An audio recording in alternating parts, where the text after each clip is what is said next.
Welcome, restless dreamer. You've just stepped into the shadows of sleep, where stories whisper and the darkness listens. I'm your guide tonight, your voice in the void, here to lead you gently into nightmares wrapped in lullabies. Before we begin, press like if you're brave enough, and subscribe for more midnight tales that blur the line between sleep and terror. Tell me in the comments, where are you watching from, and what hour has found you? Carter Hayes gripped the steering wheel tightly, his knuckles pale against the leather. The winding gravel road felt endless, flanked by looming pine trees that blocked out the early evening sun. The rental car's tires crunched on loose stone as the road narrowed, and the GPS had long since stopped tracking his route. Only the coordinates scratched into a folded note guided him now. He needed to get away from the city, from the constant pings and vibrations of modern life, and especially from Elise. Their relationship had collapsed after his last mental health episode. His therapist had suggested total disconnection. Someplace quiet, she'd said, where you can breathe. His cousin Nathan had offered the place immediately. Emergency radio outpost in the Rockies, he'd texted. No service, old generator. Food supplies.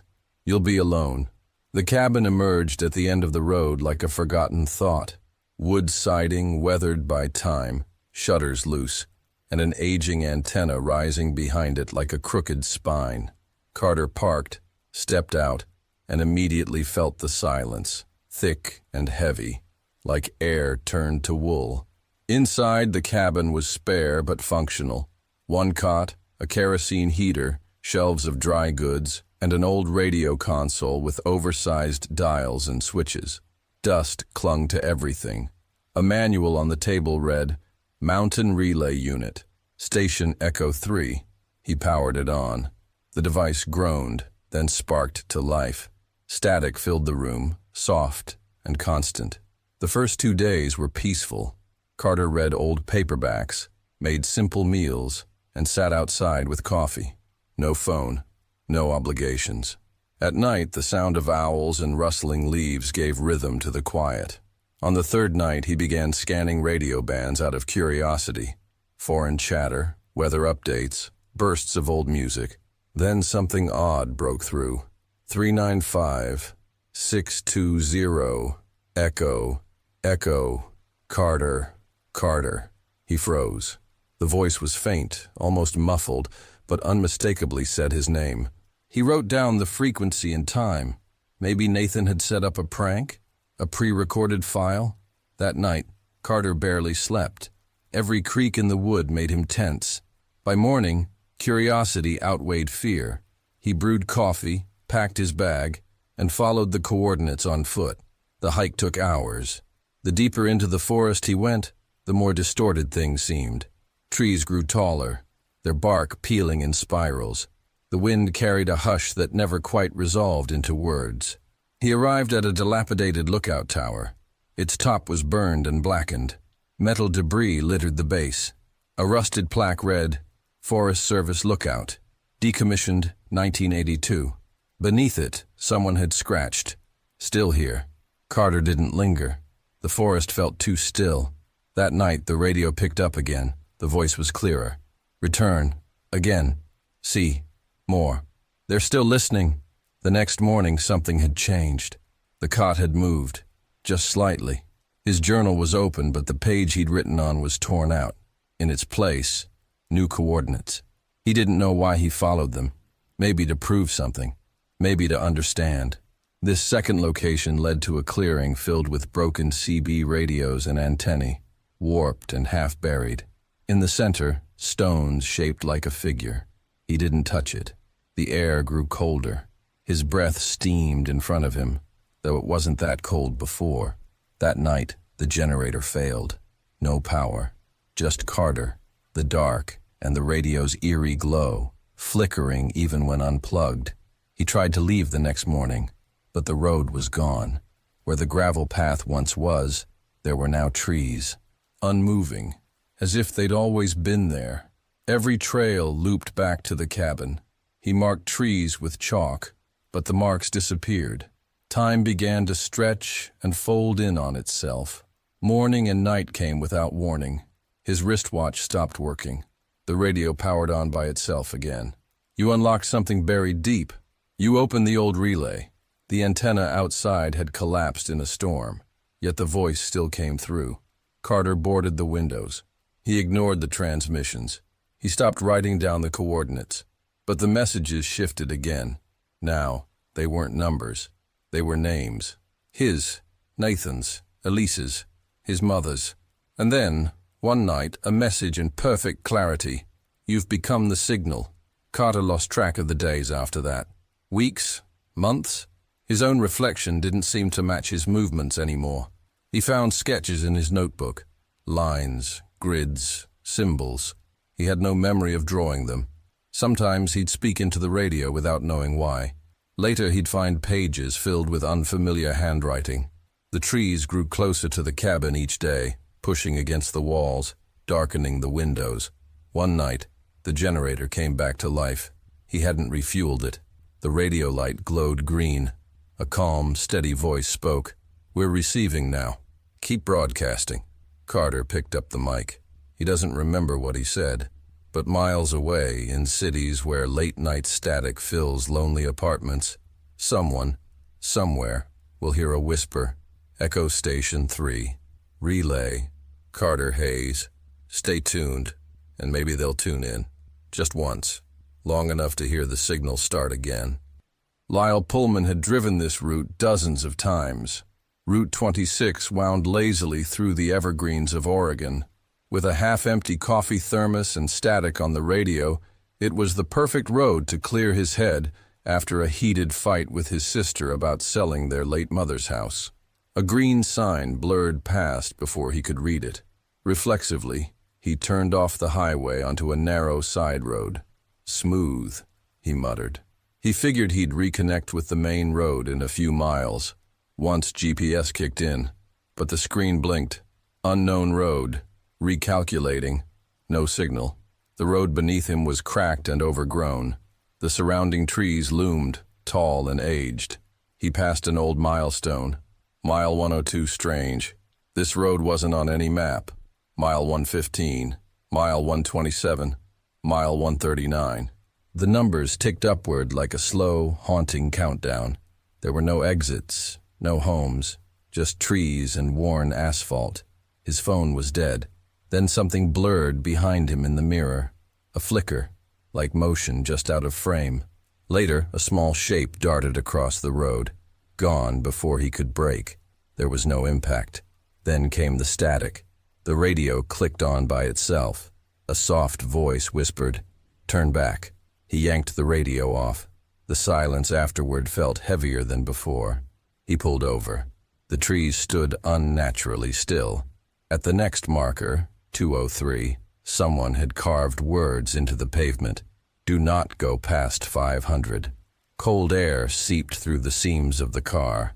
The passenger seat was damp, like someone had just sat there. No windows broken, no leaks, just wet fabric. He got back in and locked the doors. At mile 261, the daylight dimmed oddly, though it was still early afternoon. He turned around, drove 10 minutes. A marker appeared, mile 272. He turned again, another 10 minutes.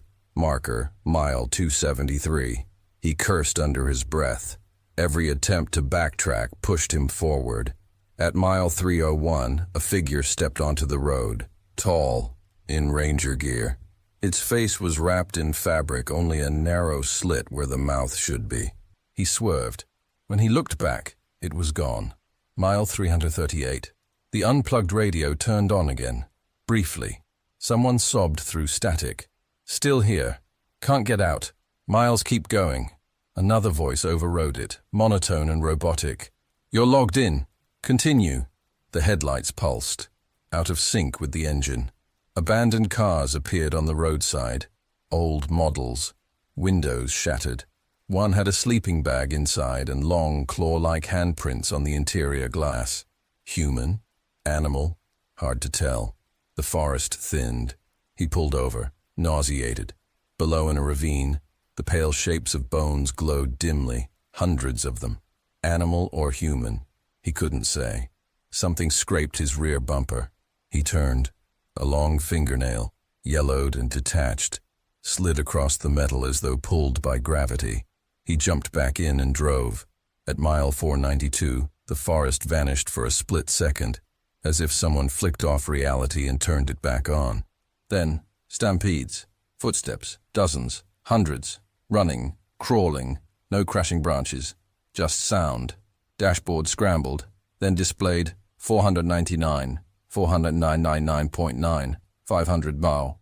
His car halted automatically. Ahead, a clearing surrounded by 20-plus abandoned cars, all facing inward.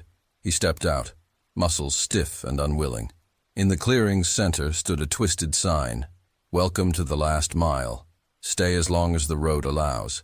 Figures emerged, dozens, faces obscured, all frozen mid-step. Behind him, the car was gone. So were the trees. Something unidentifiable rose from the center, woven from debris and old wires. Its mouth spun like a speaker coil. It opened, and a final message hummed in. Journey accepted. Transmission logged. Lyle blinked awake. Bright sun. Clear sky. He was parked outside a roadside gas station. A sign read, Mile 1 phone. Full signal. Passenger seat. Damp. In the mirror, a ranger-shaped silhouette by the trees. Gone in a blink. He started the car. Drove. But his digital odometer didn't start at 0. It began at 500. Ethan adjusted the strap of his backpack as his truck rattled up the winding dirt road leading into the Appalachian wilderness. The morning sun filtered through the canopy above, casting golden lines across the windshield. With no phone service and no working GPS, he was finally off the grid, the way he liked it. This wasn't just any trail. Briar Hollow was almost a ghost rumor in the hiking forums, a trailhead with no official records, passed down from post to post by backpackers with a taste for solitude. The last person to mention it online had posted nearly a decade ago. "If you want real quiet," the post had said, "try Briar Hollow, but don't follow the deer trails past the creek." That sentence had stuck in Ethan's mind, not as a warning, as a challenge. He reached the unmarked gravel turnout, parked beside a decaying wooden sign covered in moss. Briar Hall. The rest was worn away. The air was crisp, thick with the scent of pine and damp leaves. He shouldered his pack, locked the truck, and stepped into the forest. The trail was narrow, flanked by towering trees and thick underbrush. Red blazes, faded and chipped, were painted on tree trunks every 100 yards or so. The path felt untouched, wild, forgotten. Ethan welcomed the quiet. He'd come here to escape the weight of city noise, deadlines, and unread messages. There was no service here, no need to reply, just his thoughts and the trail. By midday, he reached a small clearing nestled beside a gently trickling stream. He pitched his one-person tent, built a fire ring, and set out his gear. The breeze stirred the leaves, and birds occasionally broke the silence with distant chirps. That night, as dusk settled, Ethan sat near the stream and sipped lukewarm coffee. That's when he heard it. A whisper, barely audible, so faint it could have been wind, but it wasn't. It had rhythm, cadence, almost like a voice. He turned, scanned the woods, and saw nothing but shadows.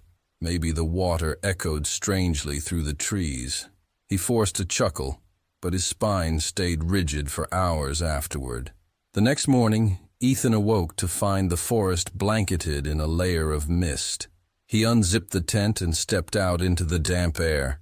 That's when he saw it, carved into the bark of a nearby tree, a spiral. It hadn't been there yesterday. The grooves were fresh, clean, and deep. He stood staring at it for minutes.